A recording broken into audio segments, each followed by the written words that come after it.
let this shit slide and get your lick back. And get your lick back. Get your lick back. If a nigga gon' do something, ain't no chit chat. Better stay up out the way, don't get your issue splat. Stop letting this shit slide and get your lick back. And get your lick back. I feel like I'm JX. J-Way. I'm a perfectionist. Adderall got me restless. I'm gone. Run with a wild crew, they get reckless. Young boy, come up off that neck. Into the trends. See you, Lee, be the best. Good evening, everybody. We are back with another episode of Who Will Be King. I'm here with a couple of my NFC North comrades. How are you guys doing today? Couldn't be better. Yeah, enjoying the day before Thanksgiving.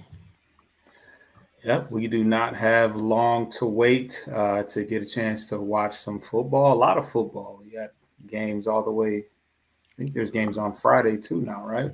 Yeah, a certain individual on this broadcast team has a game on Friday. That's right. But before we get into that, introduce yourself to the folks, starting with Pay. As he said, Pay from the Frustrated Chicago Sports Fan channel, representing all sports coming from the Windy City. Bulls, Bears, Cubs, sometimes the Sox, and all the other ones. Simeon basketball. Love. Thanks for having me. First time joiner. Thanks for having me on the show there, Foster. long time listener though. That's good. I like that.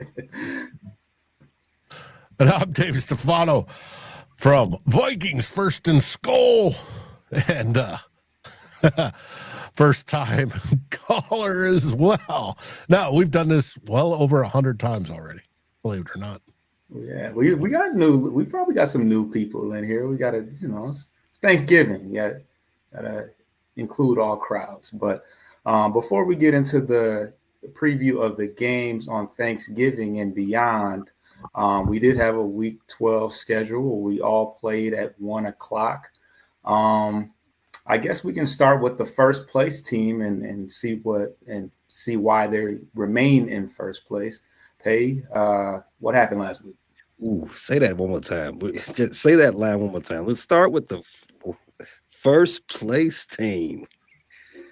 Your Chicago Bears. 2 weeks in a row, no less. Man, stacking those bodies. Unfortunately, we couldn't stack the body of Aaron Rodgers because he sprained his uterus. Trying to stuff it with opioids, but it is what it is. He sent his understudy out there to get beat up by us, and he did. Mason Rudolph can only complete 3 yards at a time, and when the clock is not in your favor, and you got to score quickly, it's not going to help you out some. So the Bears end up winning, as Dave said, 2 games in a row after they wrestled first place away from the Detroit Lions. We still sit at the top of the division after beating the Pittsburgh Steelers 31-28. How you like that? This is the third time the Bears scored over 30 this season, even though they've been they're a top 5 offense this season. For the most part of this season, they've been a top 5 offense. I think since week 3, they've been a top 3 offense. I believe that was the graphic said during the game. But in that game, you saw a lot of good things. I just spoke about the offense being able to score 31, but I want to talk about the defense. Came into that game with 7 reserves having to start. Didn't have any of our linebackers that we broke camp to start. Tremaine Edmonds had to go to IR. TJ Edwards is still out. Noah Sewell in his neck roll, he had to miss. Just a litany of injuries. We already know about the situation. We have the cornerbacks, Jalen Johnson, Tremaine, Tyreek Stevenson, Kyler Gordon. Not a very good situation. Fortunately for us, we were playing I'm going to say it, the Pittsburgh Steelers, who are bereft of offensive firepower. During the game, we actually lost some more players. So it was a lot of next man up. And I love that for our team. I'd give Ryan Poles a lot of crap, rightfully so. He's done a lot of crap. But his depth that he put together on this team was tested Sunday, and they came out and showed every medal that they had to have. A++ for all of those guys, including DeMarco Jackson, who had his first start of his career. He had his first start, and he was tapped as the green dot. He had to be the guy who led the front seven, and he performed tremendously. The other team in tackles, just a great showing. I don't think the Steelers was not able to run the ball with much effectiveness, other than save for a couple of big runs. But shout out to the defense, and shout out to all the guys who stepped up and did not waver in the face of what could have been a very disastrous showing, because you do not want to lose to, one, the Pittsburgh Steelers, and two, the Pittsburgh Steelers led by Mason Rudolph. It was close. It took you down to the last, 2 minutes to pull ahead? Well, yeah, Dave, two things on that. One, they scored a defensive touchdown. The Pittsburgh Steelers specialty. Their defense outscores the offense consistently for that team. Shout out to TJ Watt. Now is the leading sacker for the Watt family. Two, they scored. Well, I already talked about the defense being in a precarious situation with injuries. One, they scored one touchdown off a tush push fake with a long touchdown run on that. And two, they had two touchdowns off of 8-minute drives. As I spoke earlier, Mason Rudolph can complete 3 yards at a time. And that was the defensive scheme for Dennis Allen. We're just going to keep everything in front of us. We're going to play cover 3. You all can't beat cover 3. So keep it right in front of us, make you take all your sweet time getting down there. And, to their credit, they were able to score in the red zone. But if you can't stop us from scoring, and it takes you damn near a full quarter just to get 7. Yeah, I understand. All right. Well, I can tell you your fans' hearts this year are being tested. Oh, yeah. Well, I speak for... I'm going to go ahead and say it. I speak for a certain segment of the Bears fandom, the darker skin tone part of that fan base. Hypertension is a big thing in our community, Dave, and the Bears are not doing us any favors. So everybody that's getting ready to eat a lovely winning plate tomorrow, keep that in mind. You got the Bears playing Friday, and if you salt up your heart on Thursday, you're gonna end up in the hospital by Saturday. So just take it easy. Take it easy, please. Dave, you had a divisional opponent that you went head to head with on Sunday. How'd that go? FTP, as always. It went miserably, absolutely miserably. At the end of the first half, we were only trailing 10-6. Thank God we have a great kicker in Will the Thrill Reichert, who set a NFL record, I think first time with 4 kicks over 59 plus yards in a season, successful kicks over 59 yards. But if it wasn't for him, no. We had a whopping, just spectacular 4 yards of offense in the second half. 4. JJ McCarthy absolutely is regressing. KOC, we have some questions on him. We ran the ball like crazy in the first half, and it was going well. We didn't in the second half. We didn't run the ball. We just threw. And with JJ being off the mark, sailing the balls, holding the ball way too long, taking 5 sacks on the day. I can't blame it all on the O-line. The O-line's giving him time. Now, second half of the game, both Christian Darrisaw and Donovan Jackson went out, both with ankle/foot injuries. But it was bad. Just bad. We're to the point where we're talking about who might replace J.J. McCarthy next year. Next year? Whoa. Next year. Whoa. He's unless there's a huge turnaround, he has done nothing but disappoint. And which is a shame because we believed in him. He shows flashes that he could be a fine NFL quarterback. Absolutely has the talent, has the will, has the gumption to win. He's got the right attitude. The whole works. But he has absolutely regressed in his technical portions of his how he throws a football, how his feet work, how he's processing things. And it's just, it's bad. We knew, everybody knows that when you have a huge QB class like they did in 2024, at least one of them's going to be a bust. We just didn't think it was going to be J.J. McCarthy. But I thought it was going to be Penix, but you know. And so did most Still people. might. Penix or His career. I think his career is over. But go or on. the kid out. He's hurt. Yeah, I forgot about that. Yeah. Or the kid out in Denver, Knicks. But Still time. as T-Bass says, J.J. McPonder, and it's Kevin Ponder, or Kevin Ponder, that's not his first name, did better. It started with, for some reason I want to say Stephen Ponder, but I think that was his girlfriend, Christian I was Ponder. gonna say his wife. Ponder. His His wife did a Or for lot ESPN, better than didn't she? Christian Ponder did. Now, but at least Christian Ponder won a playoff game. Mhm. Got the Vikings to the playoff on the legs of it's a bitch getting old. Our star running back. And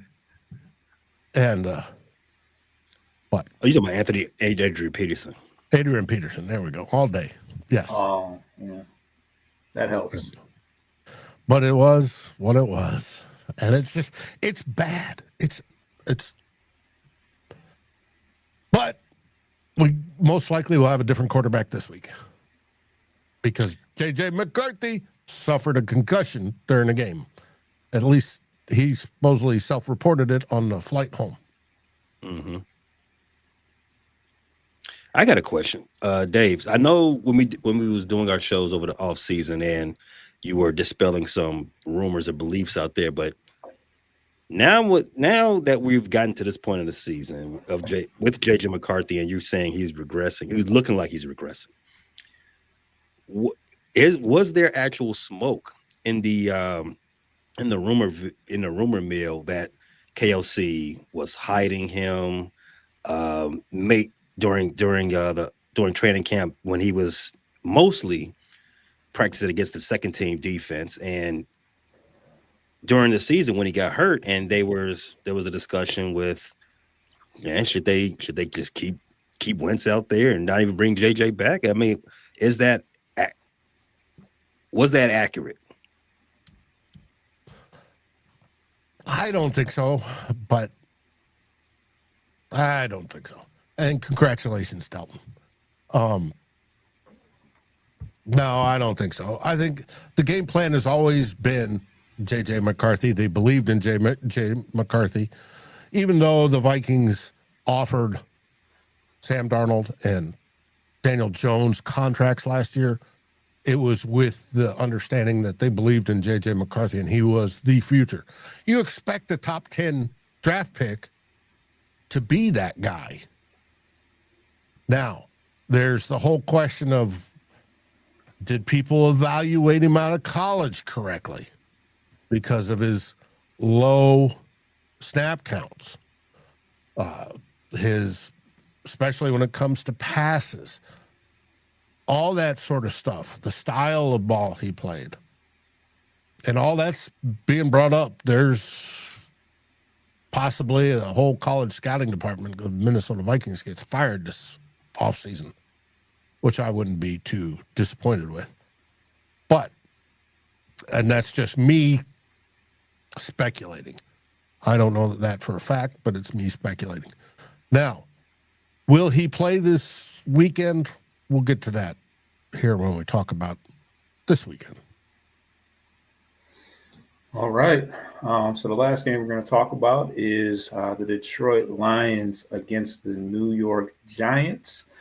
This was in Detroit, and I went into the game, looking at it as a get right game. Hopefully, a nice little bridge game to Thanksgiving, but they took us to the brink. I think we went to overtime.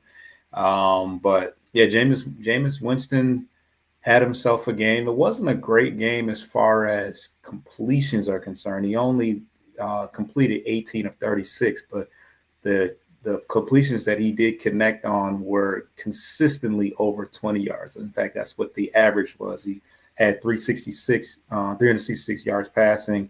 Wan'Dale Robinson had 179 yards, and they had a couple trick plays. I mean, they were playing loose. They were playing pretty much for their slim playoff hopes, and they hung it all out there.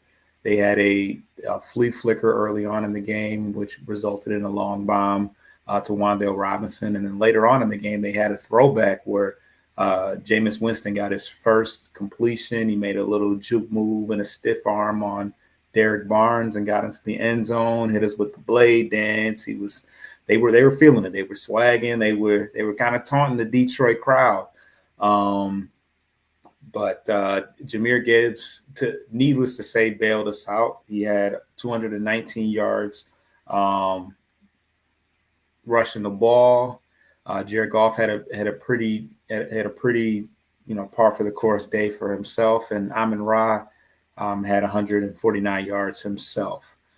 He's still, I don't know. Amon-Ra St. Brown is a pretty sure-handed receiver, one of the more sure-handed receivers in all of football, but he did have a couple drops. One of them hit off his hand, and the Giants were able to intercept the ball. So, the key play in the game, Jameis Winston, we know that he's a gunslinger. He's got a nice deep ball, but he did bail us out one time with an interception by Thomas Harper, who was playing for Kirby Joseph, who remains out, and that ended up hurting them in the end.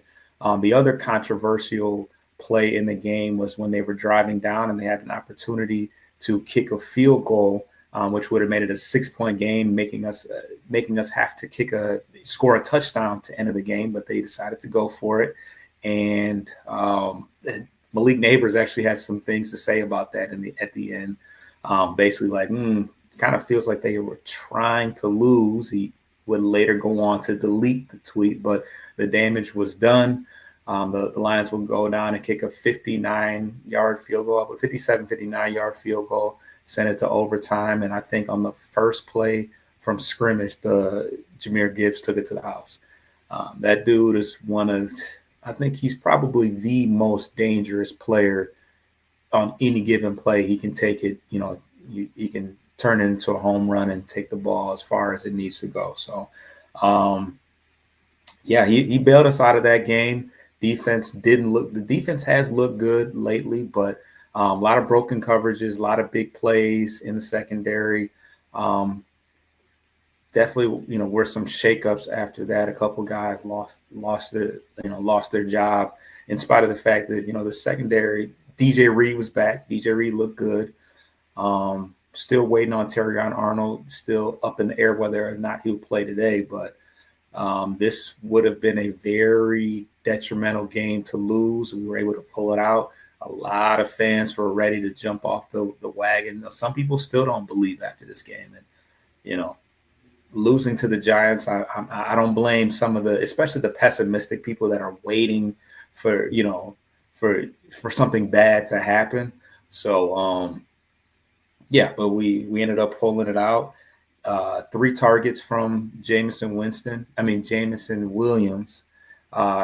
but 0 receptions, 0 yards. He did have one nice screenplay that was nullified by a blocker downfield, but still hoping to find find some more targets for him. Sam Laporta is out for the season. We kind of seem to be missing him a little bit. That's one of Goff's favorite targets. So, but in the end, we were able to pull off the victory, but it was not pretty, to say the very least. Well, I can tell you, Vikings fans, when I went live on the air at our 2-minute warning, Vikings fans were tracking your game, especially, and Pays, but especially yours, because at that point in time you were behind. Yeah, and we they were down for a Giants win, of course. Yeah, I think we were down until we won. Mm-hmm. Yeah, so got some fans from all over the place. Got some Niners fans in the building. I see that. Bang, bang, Niners gang. And Javian said, shut up. But let's get to the first break. And we'll see what we got going on in the back end of this.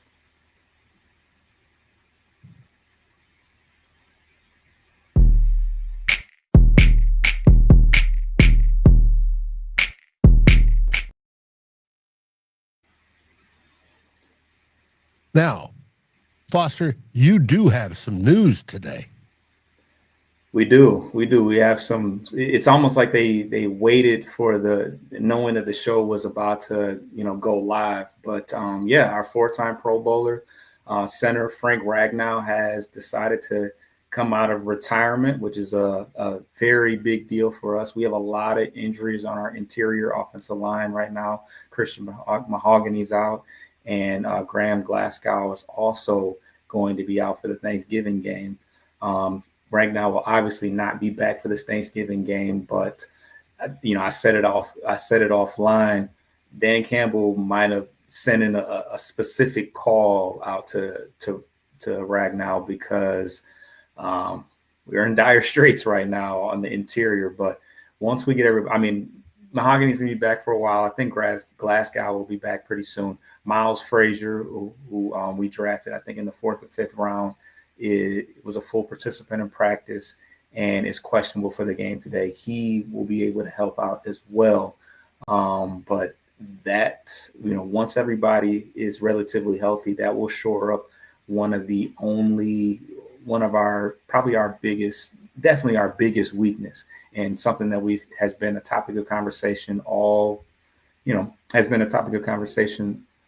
year. So major return for us. He was the 2nd rated center in all of football last year. Only 29 years old too. So I don't know, in my mind, I thought he was a little bit older, but certainly has had an extended period of rest time. So that was the hot and big news right before we went live today. It is. And it makes you guys more difficult. I guess it should. It obviously Gibbs has found some holes, regardless, but just protection, the pass protection will certainly improve, and we'll only be stronger with having our center back. So I am very excited. How many weeks over under? How many weeks over under for him to build up a lather so he's back back in game shape? Well, we're going into week 13, so we don't have a lot of time for him to get it to, for him to get right. But I say, he's not even gonna play this. He's not even gonna play this week, so I give him about a good 2 weeks, and he should be back up and running. I really don't know. It's like, hopefully it's like riding a bike and it doesn't take too long, because we got the Steelers coming up. Well, beyond the Packers. Yeah, well, thought that about the Giants, so I don't want to say that. But obviously we got some divisional opponents coming up, the Vikings and Bears. And so hopefully he'll be back for the next divisional opponent. I'm thinking. But the Lions will be the first team out of the NFC North to play this week, and that will be tomorrow on Thanksgiving against the Green Bay Packers. The Green Bay Packers will be, coming in pretty confident after a win against the Minnesota Vikings. But this is certainly a must-win game for the Lions. We already fell to them in Green Bay, and we're at home, and got to win one because we're behind them right now. So Jordan Love he only went 14 of 21 in 100 and only had 139 passing yards. And in my opinion, he hasn't been the same since Tucker Kraft was out for the year. He does have Christian Watson back, who didn't have a great game against Minnesota, but he did have 2 touchdowns against the New York Giants. So that's going to be probably his top weapon, I'm thinking. They didn't have who was their running back? Josh Jacobs. Josh Jacobs did not play, but last week. But Emmanuel Wilson had 107 yards rushing and 2 touchdowns. So the running attack is going to be something that we definitely have to key in on, because regardless of who's out there, I'm assuming Josh Jacobs will be back, but it appears that they're going to lean on that pretty heavily because Jordan Love's just been okay, like I said, without Tucker Kraft. But their defense is proven to be, the real deal. 4th overall in total defense, 5th in pass, and 6th in rush against the rush. And I think the biggest thing for the Lions offensively is going to be pass protection. I expect to have them key in on Jahmyr Gibbs and just hope that they're hoping that anybody but Gibbs will beat them. So that should open up some opportunities for David Montgomery, although I do think that he will be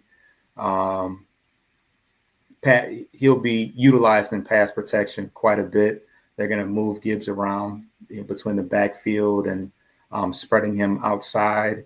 And I think Isaac Tesla and Jamison Williams need to be more of a factor. Tesla had a nice catch at the very end of the Packers game in week 1 in a losing effort, and he's been kind of quiet. I haven't seen a whole lot of him.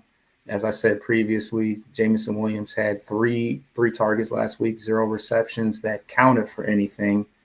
It seems like the penalties have come at inopportune times and have nullified a couple different opportunities for Jamison Williams. But if we can get the running attack going, that should open things up down the field for him. But I think the Lions get the job done in spite of the fact that we have a pretty lengthy injury list. As I said, Graham Glasgow is out, Kirby Joseph will be out, Khalif Raymond will be out, and so will Brock Wright. So we are down to our number 3 tight end, who I can't even speak of by name.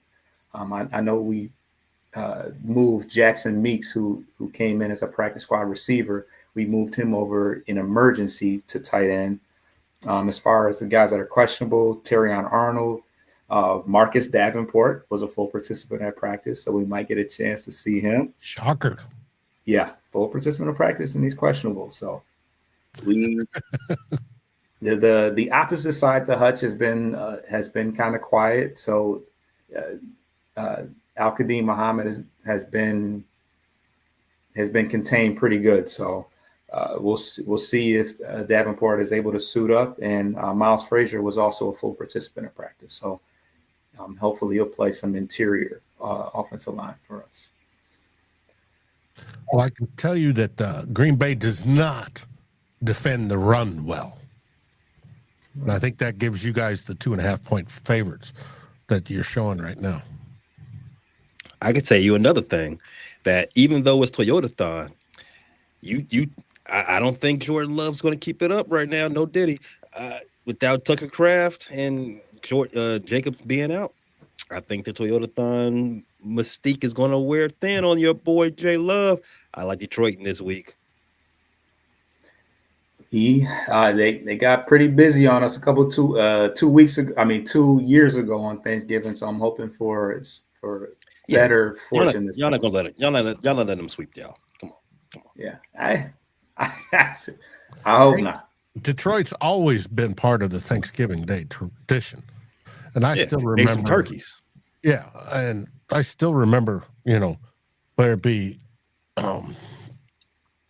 Stafford and Megatron, and most likely Detroit losing on Thanksgiving. But hopefully you'll pull out the win on this one, because FTP. That's right. So the next game we got Green Bay, a bunch of turkeys. Go ahead and eat them. The next game will be on Friday. You got the Bears and Eagles. Pay. How do you see that going? So the Bears are taking their second 4-game winning streak into Philly to play the defending champs. Dave said it earlier. I think the Bears are still a 7-point dog, which is I don't have a problem with that. Some other lines that we've seen earlier this year, I did have problems with, and the Bears rightfully covered that and outright won. This game is going to be a test, though. The best team the Bears have played since week 2, easily. All disrespect, granted, to everybody who feels a certain way about that, but I like the Bears' shot. I like their chances. They were in need for those chances that I think the Bears have. They will need to actualize it by activating Kyler Gordon and Jalen Johnson by tomorrow. If we can't get our top 5 corners back in time for this game. Not that I think that Philadelphia's offense, is that dynamic or to be feared, that we need to have those 2 top 5 quarters. It's just that we need to start getting some bodies back. We can't keep playing these games of attrition and hoping to win. At some point, is going to play at some point it's going to bite you. You know what I'm saying? Nahshon Wright, having him as a starting corner for all season so far has worked out in our favor, but there's been times in this season that it showed that, hey, he's a little bit above his depth, but he was this ain't about from Minnesota for a reason, right? Yeah. I mean, he's a big and aggressive corner. We love that about him, but he also, his eyes gets locked in the backfield a little bit too much. He can get burnt because he's not saying bald man, just still a basketball phraseology. We will go into depth about this game. That will post Friday morning, perhaps. When we preview this game on the First of the Chicago Sports Fan channel. I will say this. You all saw how Philadelphia blew that lead against Dallas. Now, you might say, well, it's a division game and, Dallas got a high-flying offense. Dallas had the same high-flying offense when they played the Bears. It wasn't too high-flying. The Bears put 38 on them. But it's not about that. It's about who's missing for Philadelphia. Lane Johnson. I think Lane Johnson is their best offensive player. Lane Johnson is probably one of the best, top 10, 15 tackles in NFL history. He's walking right into the Hall of Fame when he's done. Do you know that Lane Johnson, during his career, the Eagles have a 12-20-21 record in games he's missed? Wow. More to that to come. And he's supposed to be out 4 weeks now. This would be his second game missed. Saquon Barkley had his worst rushing game last week. First game missed. I like if anything we've learned from Ben Johnson, Declan Doyle, Dennis Allen, and the rest of them, we know that they actually do the work. We know that they actually grind tape. We know that they actually try to attack teams where they're weakest at. Not like those bozos we've had calling shots the years prior. No disrespect to Eberflus, but all disrespect granted. I like the Bears' opportunity here. If they can get some players back, if they can expose some weaknesses here and there, some flaws in the Philly system, some chinks in their armor, the Bears can cover. Now, outright win, well, we'll talk about it. But I like the Bears. I'm giving the Bears a decent shot. The one thing I've noticed about the Bears this year is Ben Johnson has brought the teaching of how to win. And you guys have won when you were down quite often. And that whole learning how to win is going to be huge in the future. Agreed. In order to win, you gotta win. And that sounds dumb, right? But what do you think about it? There's nothing you do in life that doesn't take some type of learning and experiencing. You don't just roll out of bed and start winning the games. No, you gotta do the work and learn how to win. And the Bears only knew how to lose prior to Ben Johnson coming into the building, and now they're learning how to win, learning how to believe in themselves, learning how to shoot themselves in the foot. Shout out to Cheddar Bob. And it's definitely going to pay off down the road. I think this team isn't going to be one of those teams that's marked for regression moving forward just because of that. That being the most important part. They know how to get things done when all things are pointing in the opposite direction.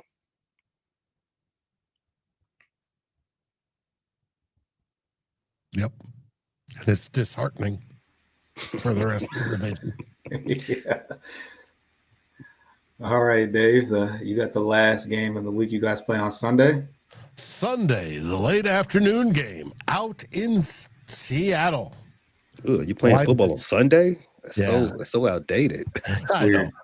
And it always seems that we go to Seattle. Well, it's the second year in a row we're in Seattle.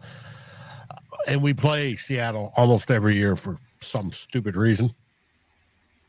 We used to joke that they were the Vikings of the West, and they used to joke we were the Seahawks of the East or whatever. But it's going to be an interesting matchup. Of course. Because Sam Darnold, who was our quarterback last year and is having a fantastic season, will take on his former team and coach I'm sure he quite enjoyed, KOC. The question is, who's going to be a quarterback for the Minnesota Vikings? As of right now, J.J. McCarthy is still on concussion protocol. He practiced today, but not with the team. Max Brosmer led the team. And generally with JJ or with KOC, if you're not taking Wednesday practice leading the first squad, you're out. So I fully expect Max Brosmer to be starting on Sunday against Sam Darnold. The Vikings are not favored, unsurprisingly, to the tune, it just jumped today. 11.5 points the Seahawks are favored by. That's crazy. Because our defense is still good, decent. Brian Flores knows Sam Darnold's weaknesses and how to affect them. Heck, he stopped the Bears once. He stopped the Lions this year. And I fully expect him to cause Sam Darnold a freaking afternoon worth of headaches.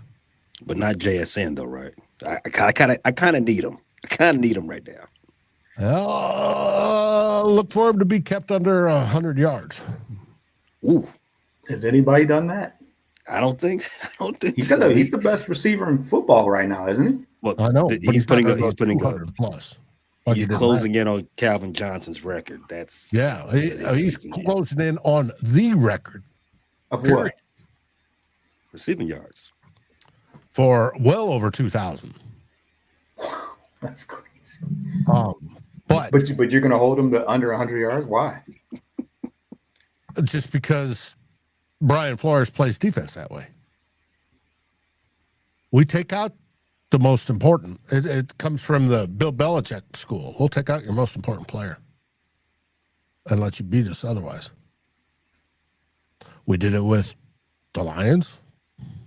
We've done it with other teams this season. Now, we'll find out if it works. We'll find out. We're there, and I haven't looked at the weather, but I'm sure it's mid-40s and rainy and cold and nasty like it normally is in Seattle. But the question is, how will our offense do? Will there be a bounce back? Will Justin Jefferson's attitude suddenly change when he has somebody to throw him the football? I don't know. Will Darisaw and Donovan Jackson be back? I fully expect they both will. So it's going to be interesting. I would not take the Seahawks with an 11.5 point spread. No.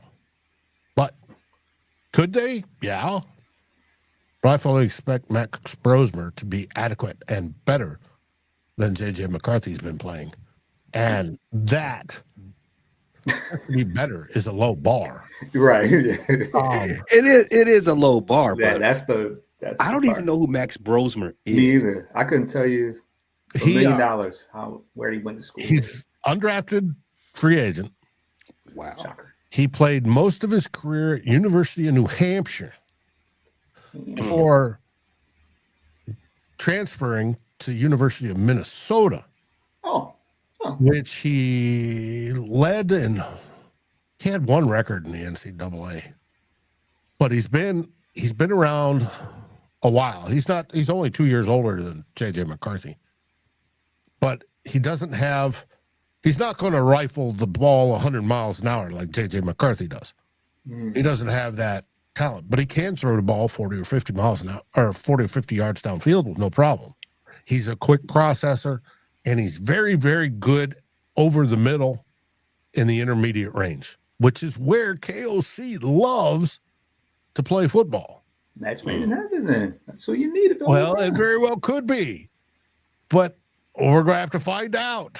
I know there's been talk that there have been coaches and staff that have wanted to see Max Brosmer since early in the season when J.J. McCarthy started to regress. And since when was that? About week one? Because how he's led the scout team. He's done well. He did great in the preseason. But, he's a UDFA. People get scared about UDFAs. How many UDFAs became starters? Well, there's a few. There's a small handful. Theo Benedict for the Bears. Well, I'm talking quarterbacks. Oh, well. You have Tony Romo's one. There are some. Tony Romo. Yeah. There are a few. But wasn't drafted either, though, right? I don't think so. No, he went to Canada first, right? Or the Arena League? Arena. He was in Arena League. Is he a Hall of Famer? Kurt Warner? He's first ballot. He did all right from some. There are some. And it's just all we can hope for as Vikings fans is that suddenly the the Max Brosmer, and it's pronounced bro and not bras. Brosmer, bro, He's is a bro. the Purdy to Trey Lance. Well, Purdy got drafted, albeit last. Last. He got drafted. He was the last one, but Trey Lance was taken in the first round, and they traded, 2 or 3 first rounders for him. Is he still in the league? I am not sure. I think He's with Dallas last, right? I think he's out though. I'd have to look. Look that up. I don't know who's worse. San Francisco for picking him, or Dallas for trading for him. Because Dallas knew better, and they still did. Well, I mean, one more chance. Gotta get one more crack at it, right? They was playing in Dak face. It was disrespectful. It was Trey Lance flashed at UND, not UND, UNSD, not UNSD, University of North Dakota State. Yeah. And is that accredited? Yes. Community college. They are a very good Division I school, believe it or not, even though it's a lower Division I. But problem with Trey Lance is he had no reps. It's just like JJ McCarthy. I'm like, hello. Very limited playing time. Did he win a national championship with the NDSU Bison? Yes. But it is what it is.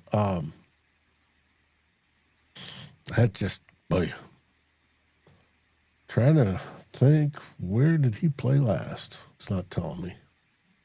But I think he's out. San Diego. Oh, you talking about Chargers.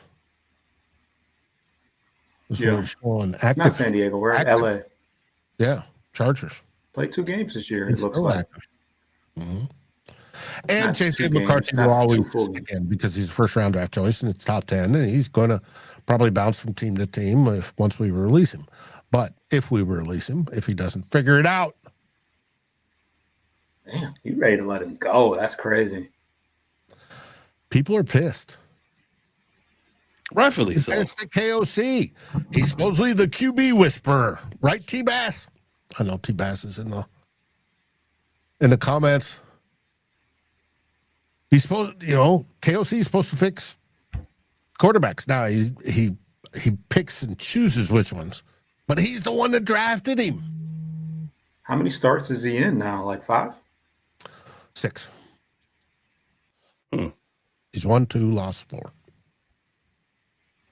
And the 4 he's lost, they keep getting worse and worse. He's bottoming out for sure. I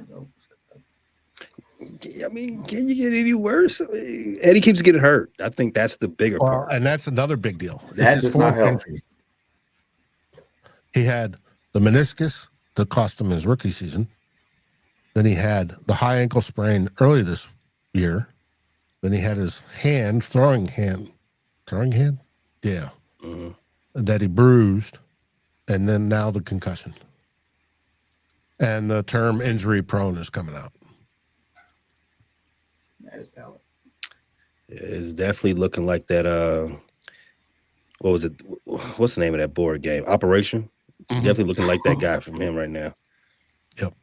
So, hey, I hope we win. I hope we surprise and shock the NFL world. And Max Brosmer throws for 5 touchdowns. I would love that. That'd be the last you see of JJ if that's the case. It very well may be already. If Brosmer plays significantly better. Crazy. Ooh. All right. There'll be talks to keep him benched. Golden Gopher. And there's the whole idea that, hey, was his concussion a real concussion or was it a soft benching? Someone already said that. All right. Well, let's take this last break, and then we're going to talk about a little early playoff talk.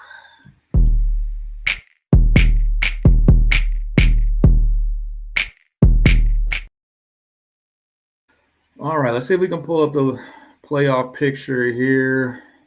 Push everybody to the side. All right. Well, hopefully you can figure out who's on the far end, the leaders anyways. You got the Seahawks, Packers. What is that?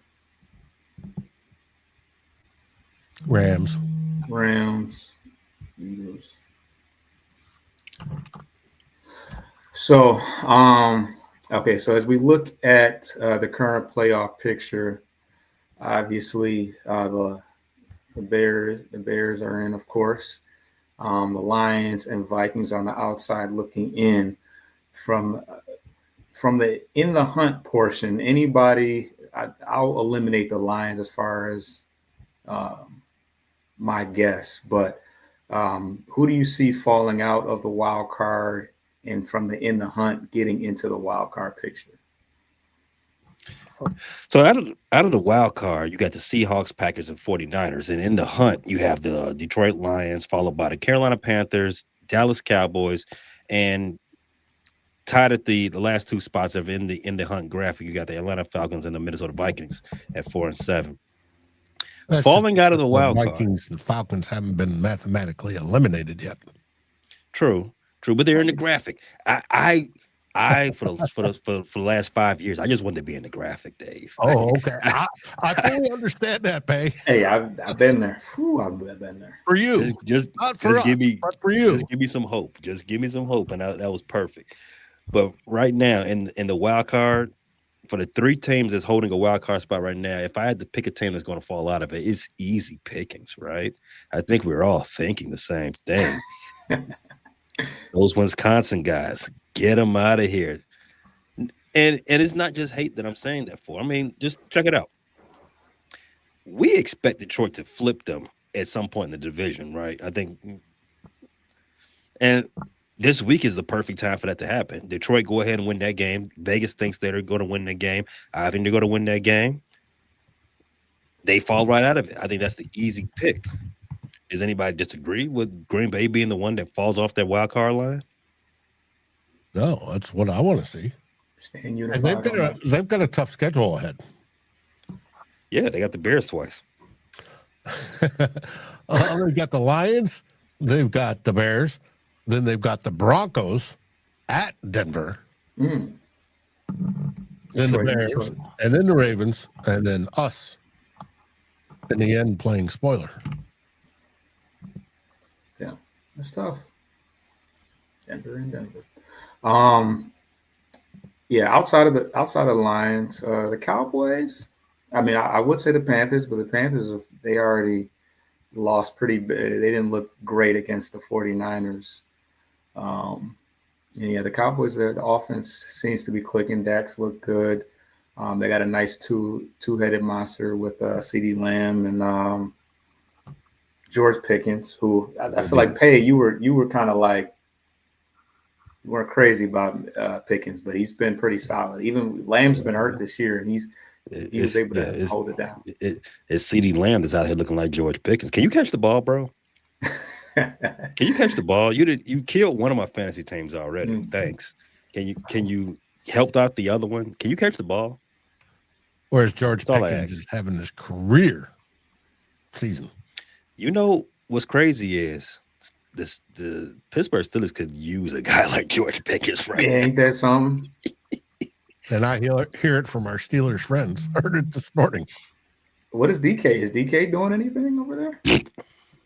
Yeah, he's washed, huh? No. The DK, I mean, he's only as good as his quarterback, and they have a washed quarterback. That's true. So yeah, they got a pretty good running back too. Javonte Williams is pretty solid as well. So defensively, I don't know how good they are. Obviously, they could use Micah, of course, but yeah, they're the same. They're the same without Micah. They get beat on the run, but they offer a good bit of a pass rush. But I don't want to deviate too far, but I mean, Jerry's not looking too bad right now. With the trade, yeah. Didn't they make a trade for the Jet? I don't recall. I don't know that fool. Anywho, let's pull up the AFC. You notice the strongest division that looks like to have three teams come out of it this year is the NFC West. Right. And not the North. Mm-hmm. However, it's still possible. That's what the Niners, West. Niners, Seahawks, and Rams. Yeah. I mean, the Rams, yeah. Stafford's just... Yeah, the West is tough. The Niners, I mean, Warner, Bosa, they're both hurt, and they're just like, this is what we do. Robert Saleh. All right, so now we're in the AFC. You got on both sides, just kind of like I didn't expect the Rams to be the best team in the NFC, and I certainly didn't expect the Patriots to be 9-2 either. But here we are. So the Ravens actually are the division leader in the AFC North. They have the tiebreaker over the Pittsburgh Steelers. Was the record wrong? No. They're both 6-5. Graphic says 5-5, I think. Anyhow, they're both 6-5, and they do have to play each other twice down the stretch. Oh, okay. So the Ravens. You see the number one team right there, the New England Patriots, at sitting at 9-2 or 10-2? They're 10-2. 10-2. 9-game winning streak. Mm-hmm. No, it's a 10-game winning streak now, right? He lost the first two. Yep, I think so. Yeah. Drake May is working his way up to being MVP. I would give him my vote. I would give him the vote. He's leading the league. I would. He's leading the league in yards, if I'm not mistaken. Again, 10-game winning streak now. Everybody talks about the Bears schedule. The Patriots schedule ain't been tough either. Nor has the schedule for those Broncos, who are not on the graphic, but they are right behind the graphic. Well, they're right behind the New England Patriots. I think they're 9-3, right? Yes. Leading the AFC West. Yeah, they lost to the Yeah, I mean, it's crazy. Crazy. All three quarterbacks came out of the same draft class, and they all getting the same rap about. Well, two of them not getting that rap, but they all have had kind of soft schedules. Well, that's what happens when you have the fourth place schedule. I was going to ask you about that, Pay, since I'm looking at it next year. You better take advantage of it next year, Dave. With Brosmer at the helm. Brosmer, yeah. You were going to ask? Oh, I thought you had a... No, I was going to ask Pay about playing the fourth place schedule. How's he like it? Yeah. I don't think this schedule that the Bears have this year is a true. Well, it is, because I thought last year's schedule was a lot easier than the one this year. It is, but I mean, coming into the season, it was supposed to be tougher. But you still got to play the games, and a lot of things happen and things change, and it pretended to be a lot tougher than it actually was. But yeah, Dave, like I said, better strike while the iron's hot. Mm-hmm. Get them easy ones in. We all played the NFC South or AFC South. One of those two. They were horrible. AFC South. Yeah, they still are. Mm-hmm. But yeah, as far as teams in the hunt, I mean, the Texans have I think they have the best defense in football, possibly. Mm-hmm. So you can't really count them out. I don't know about C.J. Stroud. Danielle Hunter is looking ageless. Mm-hmm. Yeah. And then you got the guy from Alabama on the other side. It's just and they're killing people. I would love to have that type of pass rush or something close to that. And then you can never count out the Chiefs either, though. You said what? And could stay healthy like they are. Yeah. Yeah, you can never count out the Chiefs. They're just no matter what, gotta assume that Mahomes is going to make a good push towards the end of the year. The Jaguars, I don't know. Trevor Lawrence, is he for real? Hunter's out. Chiefs are 6-5, and their Super Bowl odds went up. Yeah, I mean they should always be talked about. I would think.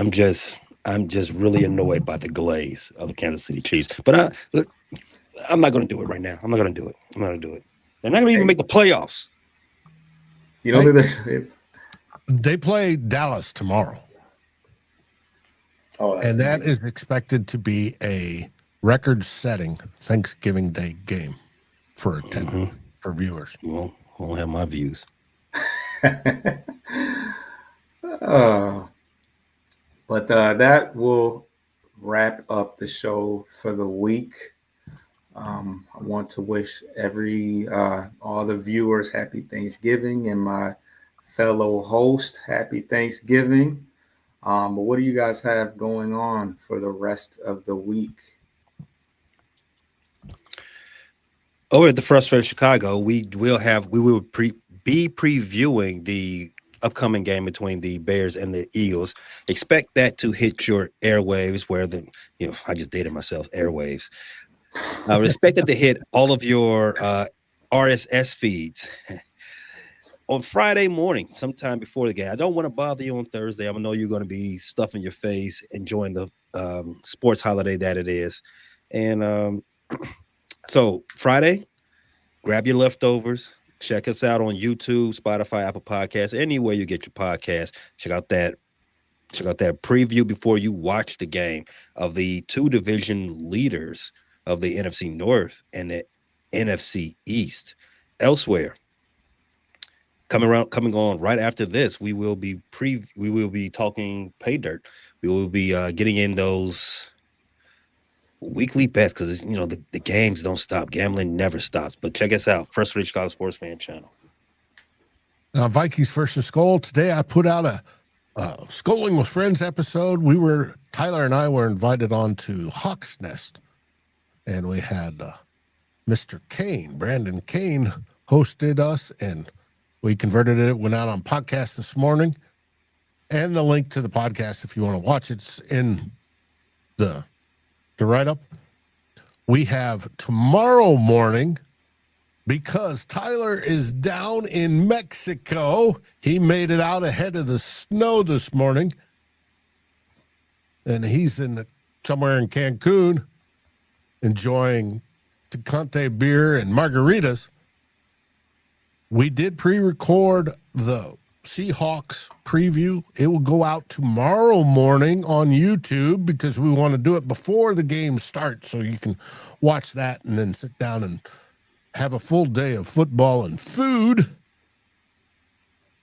And then, of course, Saturday we have two old bloggers, and we'll be previewing the game as well as covering the week's news, which there is plenty, i.e. with J.J. McCarthy and Max Brosmer all being topics. But from Vikings First and Skol, we wish you all a happy and safe Thanksgiving full of great food and great beverage. And we hope make it through safely, and we can't wait to see you on the other side. Hey, what do they say in Chicago? Bear down.